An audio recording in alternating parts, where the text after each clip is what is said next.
हम दुबई, कतार और सब जगह पे है, ऑस्ट्रेलिया में भी हम आ चुके हैं। यूपी जो सेक्टर है और पूरब के बसरबाज, मतलब जो चीज़ जैसे अंजू मैम सर है, उनने जो कॉन्सेप्ट लेके आ रहे हैं, जैसे पूरब के बसरबाज जो यूपी के मतलब पूरा पूर्वांचल के लिए, और हमारे जो प्रोडक्ट्स है वो भी वहाँ पे सूटेबल्स है और ऑलरेडी वो मार्केट्स में है। तो हम चाहते हैं कि श्रेया के प्रोडक्ट्स के साथ में वो भी आप ट्राई कीजिए, मतलब वहाँ के जो लोग हैं वो ट्राई करें, और पूरब के बसरबाज के साथ में लाइक जैसे मूवी देखते देखते उनको ये भी चीज़ पता चले कि ये प्रोडक्ट्स क्या है, और हमारे सर का, जैसे हमारे डायरेक्टर्स हैं उनका और सर के साथ में जैसे हम जुड़े हुए हैं, और ये आगे भी हम जुड़ना चाहते हैं। और जो मास मीडिया है डेफिनेटली जो वो प्लेटफॉर्म में जो चीज़ कर रही है, जो नए जैसे हिंदुत्व हो गया और ये जो चीज़ें ला रही है, अभी नया बिलाल भी आ रहा है, तो हम तो आगे उनके साथ तो जुड़ते ही रहेंगे। आपसे जो पूरब के बसरबाज और बिलाली जो दोनों प्रोजेक्ट हैं, इसका थीम बेसिकली क्या है? सुनने में थोड़ा कंट्रोवर्शियल लग रहा है, तो स्टार कास्ट के बारे में बताइए और प्रोजेक्ट का। पूरब के बसरबाज आपको कंट्रोवर्शियल लग रहा है क्योंकि उसमें जो वर्ड इस्तेमाल किया गया, फ्रेज इस्तेमाल की गई है, वो उस तरह की है। मैंने पहले भी बताया कि ये जो रियलिटी है पूर्वांचल में, जो बलिया जो जगह है, वहाँ पर कैसे एक माफिया परिवार रहता है, और बिल्कुल रिमोट जो विलेज है उसमें रहते हुए बाहर का देखिए प्रभाव उन पर मीडिया के जरिए पड़ रहा है। तो परिवारों में जो महिलाएं हैं वो कैसे उनमें परिवर्तन आ रहा है, और कैसे वो अपने जो गांव की जो जड़ें हैं उससे भी जुड़ी हुई हैं और उस प्रभाव को भी ले रही हैं अपने भीतर। तो एक तरह की आयरन तो हो ही गई है। हमको लगता है कि जहाँ विसंगति है वहीं हास्य है, जहाँ आयरनी है वहाँ पर हंसी भी होती है, मजाक भी होता है, तंज भी होता है, व्यंग्य भी होता है। तो पूरब के बसरबाज में शीबा जी आपको देखने को मिलेंगी, विनीत कुमार एक बहुत फाइनेस्ट एक्टर है वो आपको देखने को मिलेंगे, अनिल चरणजीत हैं वो देखने को मिलेंगे, गरिमा श्रीवास्तव देखने को मिलेंगी। और इन सभी जो कलाकार हैं उन्होंने जो वहाँ के भाषाई अंदाज को और वहाँ के जीवन शैली को जिस तरह से पकड़ा है, वो देखना अपने आप में आपके लिए बड़ा रोमांचक अनुभव होगा। मैं बताना चाहूँगी कि बिलाल एक ऐसे हीरो की कहानी है जो इक्वालिटी के लिए लड़ता है। वो जब पैदा होता है तो वो गुलाम पैदा होता है, और उस धीरे धीरे जब वो बड़ा होता है तो उसके दिल में ये सवाल पैदा होता है कि जब हम एक ही हवा में सांस लेते हैं, हम एक ही तरह का खून धरती पर बहाते हैं, तो फिर हम में ये अंतर क्यों? कोई मालिक है, कोई गुलाम है। तो वो उस अंतर को मिटाना चाहता है, और कैसे वो उसकी एक पूरी जर्नी है कि वो अपनी उस गुलामी की अवस्था में, उस दास्ता में संघर्ष करता हुआ फिर कैसे उसकी वो जो स्पिरिट ऑफ ट्रायम्फ है वो एंड में आपको देखने को मिलती है कि हाँ वो उस इक्वालिटी के लेवल तक आ ही जाता है। सर सिर्फ फिल्म कंटेंट नहीं, म्यूजिक में भी आप लोग का है इंटरेस्ट, हो बताइए और क्या वेंचर है जो कि आप शोकेस करेंगे, क्या कंटेंट आप शोकेस करेंगे मास टीवी के प्लेटफॉर्म पे? देखिए, मास टीवी एक अनमास्किंग एंटरटेनमेंट्स है। अब उसमें अभी फ़िलहाल हम लोग 4 चैनल को चला रखा है हम लोगों ने, जिसमें मास टीवी चलता है, जिसमें हमारी सीरीज़ चलती हैं। दूसरा चलता है मास सिनेमा, जहाँ पर हम सिनेमा लेकर आते हैं। तीसरा हमारा जो चलता है मास साउथ चलता है, जिसमें साउथ की मूवीज़ चलते हैं, साउथ की सीरीज़ चल रहे हैं। एक हम अभी आनंद प्रज्ञा करके हम लेकर आए हैं, जो आध्यात्म का चैनल है, जो एक अलग तरीके का चैनल आपको देखने को मिलेगा। साथ में मास म्यूज़िक हम लोगों का चलता है, जिसमें हमारे म्यूज़िक चल रहे हैं।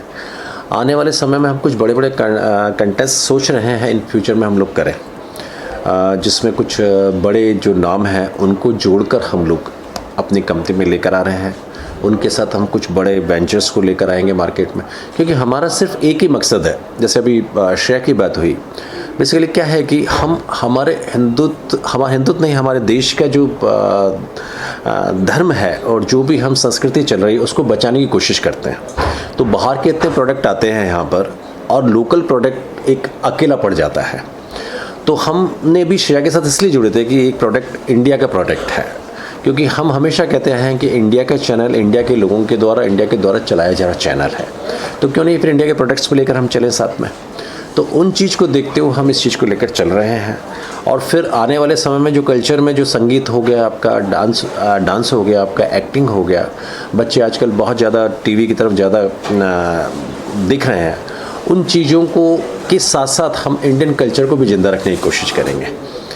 सर लास्टली ये जानना चाहूँगा कि इंफॉर्मेशन ब्रॉडकास्टिंग मिनिस्ट्री ने कहा था कि फिल्म, टेलीविजन, OTT फीचर सबके लिए एक ही रेगुलेशन होना वाला है। सेंसर की बात करें तो वो कहाँ तक सही है, आपको ज़्यादा इन्फॉर्मेशन होगा।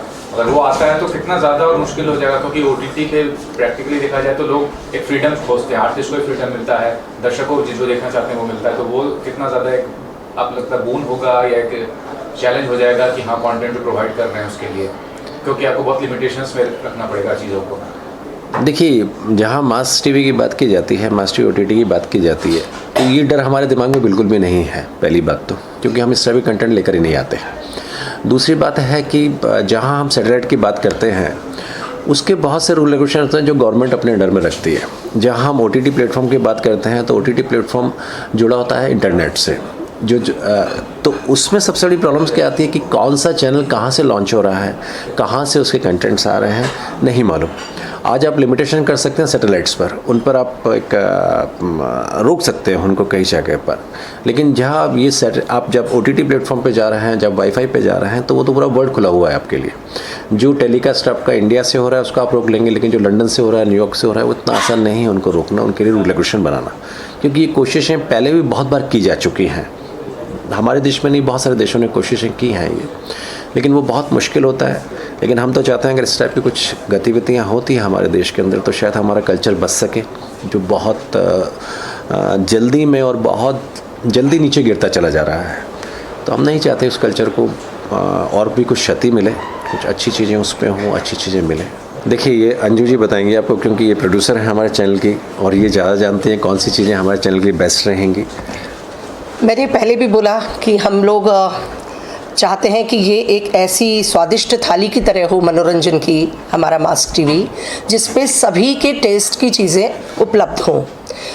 कुछ लोगों का मानना है कि ओवरटली बहुत बोल्ड एडल्ट कंटेंट होना, ये मुझे नहीं लगता ये पब्लिक का टेस्ट हो सकता है। ये प्राइवेटली आपका टेस्ट हो सकता है कि आप प्राइवेटली ऐसी चीज़ें देखते हो, उनको एंजॉय करते हो, लेकिन हम देखते हैं हमारी संस्कृति में एटलीस्ट कि जब हम अपने माता पिता के सामने होते हैं या अपने बुज़ुर्गों के सामने होते हैं तो कई शब्द तक बोलने से हम परहेज़ करते हैं। तो फिर कंटेंट कैसे हम उस तरह का लाएंगे?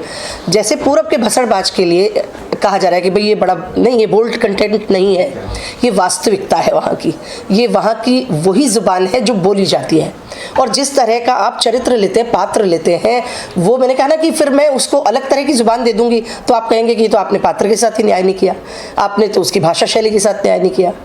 तो वो जो पात्रों का चयन होता है, हम लोग कोशिश करते हैं अलग अलग तरह की कहानियाँ हों।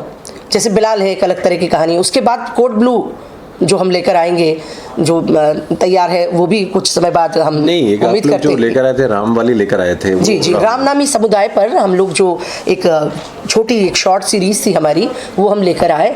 किस तरह से एक व्यक्ति जो बड़ी जाति और छोटी जाति के उस जो आपस की जो संघर्ष है उसमें फंसा हुआ है, उस विद्रूपता से निकलते हुए जिसको उसको लगता है कि मैं राम का नाम क्यों नहीं ले सकता, सिर्फ इसलिए कि मैं एक किसी अलग तरह की जाति में पैदा हुआ हूँ। वो पूरे शरीर पर अपने पाता है कि राम नाम लिखा हुआ है। और ऐसे जिन लोगों ने वर्ग के भेद को तोड़ा है, जातियों के भेद को तोड़ा है, व्यवस्थाओं को बदलने की कोशिश की, हम तो उनकी कहानियाँ बिला रहे हैं। और ये हमारे लिए बहुत खुशी की बात है कि जो समाज में घटित हो रहा है वही आपको दिखाई दे रहा है। हिंदुत्व में भी वही दिखाई दे रहा है कि एक हिंदू की चीख सुनाई दे रही है आपको कि भाई मैं क्यों नहीं कह सकता कि मैं गर्व से मैं हिंदू हूँ।